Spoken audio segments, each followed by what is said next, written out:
Hello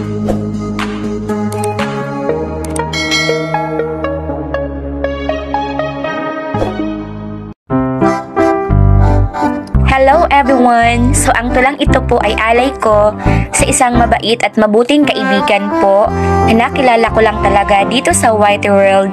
Para sa iyo to, my dear sisi ko. Dito sa Whitey World, una ko siyang nasilayan. Sansha Reeves Vlog ang kanyang pangalan. Dito ko siya ilalarawan. Lahat ng sasabihin ko ay mula sa aking kalooban. Siya ay mabait at maganda. Napaka-supportive pa niya. Para sa akin, siya ay kahanga-hanga sapagkat palagi siyang nakangiti at nakatawa. Nawa ay maramdaman mo kung gaano ka kahalaga sa buhay ko. Hindi ka lang bahagi ng Whitey channel ko, bahagi ka rin ng buhay ko.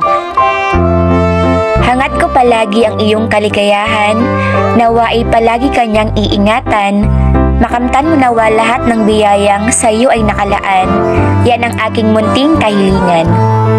Once again, my dear sisi ko, palagi mong tatandaan ito. Ikaw ay minamahal ko. Walang hanggang pasalamat sa iyo. Salamat dahil dumating ka sa buhay ko. And to all the people out there, to all her avid supporters and viewers, salamat po sa walang sawa niyong panonood sa kanya. Diba? Napakabait niya, no? Sumasang-ayon ba kayo?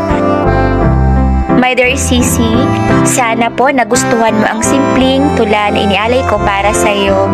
And to all the people who keep on supporting your channel, mag-iingat po kayo palagi ha sa lahat po ng mga taong nanonood sa kanya mga videos.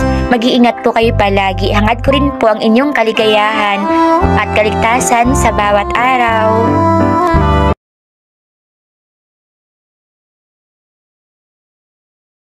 Audio Jungle.